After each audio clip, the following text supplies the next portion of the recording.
1980, on a quiet stretch of Venice Beach, 7 youthful architects gathered for what would become an iconic photograph. At the time, they were bold innovators, shaping a new architectural language rooted in Los Angeles, but destined for global impact. This single image captured the energy of a moment, a group of creators poised to redefine their craft. 45 years later, 4 members of that group reunite to reflect on their groundbreaking careers, the city they helped transform, and the enduring legacy of their work. Tom Main is a Pritzker Prize award-winning architect and co-founder of Morphosis, known for bold, unconventional buildings in cities across the globe. Eric Owen Moss is best known for transforming a stretch of Culver City into a neighborhood of wild, one-of-a-kind structures. Craig Hodgetts is a designer who blends architecture with pop culture and technology, co-founding the influential firm Hodgetts & Fung. Frederick Fisher has created many beloved spaces for museums, schools, and artists that feel welcoming and serene.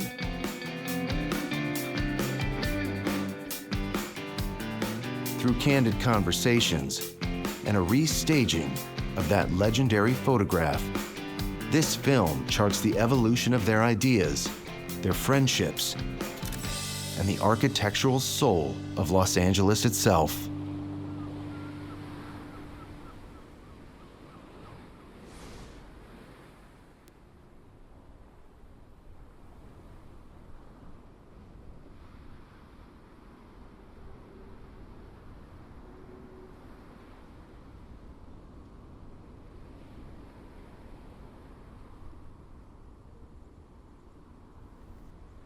Craig, you're so good at describing architecture, which is quite difficult, especially with this cohort, just in terms of sort of something as shallow as form, okay? So back in the day, in this the photo, when you're doing your work, you're kind of loosely put into the postmodernism box, the decorative box, the stick-on stuff box. Hate it. Well, I think all the work of that period did get slightly lumped in with the sort of West Coast take on postmodernism, and yet, you know, with the 50 years of your careers, you mark your own paths. And really what I wanted you to do, Craig, was I wanted you to brilliantly sum up for all of us what each of these, of what your cohorts are doing. Holy crap. Yeah, good luck with that. Whoa.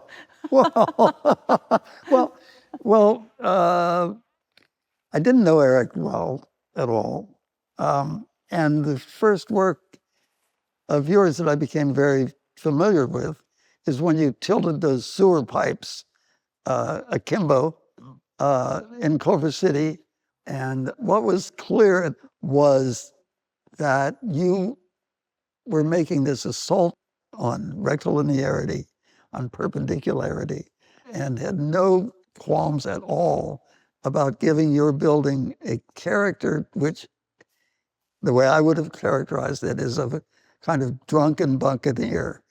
You know, a building which is rambunctious. If you're a buccaneer and you're drunk and you probably land in the ocean. Yeah, but that kind of an attitude of a kind of breaking loose from the normal bound.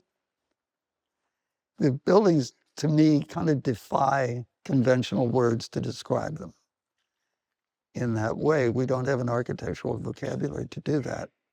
And I remember very, very acutely how your use of materials was one of the first buildings in the Culver City, where you had 3/4-inch plexiglass stair railings kind of bolted together and some fiberglass on the outside of the building. And the experiment with material and the experiment with material sensation was really startling to me, because it was, it had an improvisational feel and at the same time, very carefully considered feel.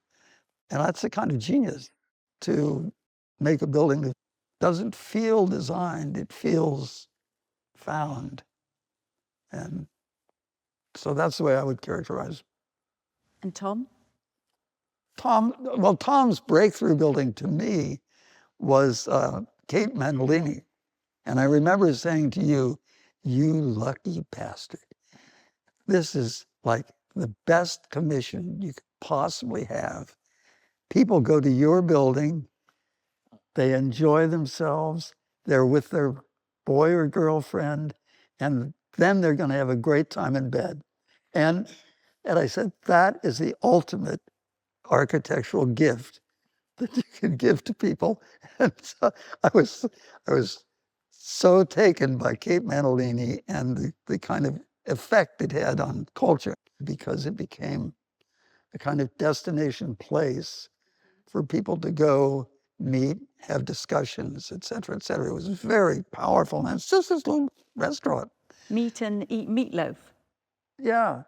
And also then Morphosis at that time did a number of pizza parlors and things like that for people who would later become very, very famous. That's interesting. I get comments. In my mind, I haven't started yet. In your mind? I haven't started yet. I would not even, you could tear those down, I would could care less. No, I understand that. I haven't begun I yet. understand that, but I'm starting in Diamond Ranch as I'm beginning my career. yeah, Diamond Ranch. I'm beginning my career. I would agree with that, but I'm talking not from a capital A architecture point of view, but from a positioning point of view, because that gave you a lot of visibility, and it had a richness of fabric that I was frankly jealous of. You know, the kind of way that you had transformed that bank building into a destination. And I think Tom's buildings veer strongly into a kind of, you're not going to like this, a kind of fantasy dystopian framework, which is at the same time kind of liberating, because you're in this foreign territory and look around and it's got all these spatial surprises, vertigo, they're vertiginous, they have a real sense of adventure. And I think the sensation, for me at least, of your buildings is what makes them so intriguing, because you never know what's around the next corner. And you never know, you can't divine the organizing principle as an occupant. And so I've always been overwhelmed by what you do, just because I could never do it. We need to talk about Fred. Yeah. Well, I've got to excuse myself, haven't followed closely your recent work. But the kind of spareness of your vocabulary for the museums and so forth, I would call a lot of those buildings very succinct. Fair enough. Is that? Yeah. Yeah. Oh, I think I did visit is there one in Palm Springs? Sunnylands? Yeah, that's the only building I've been to. It's not at all fetishistic about its detailing.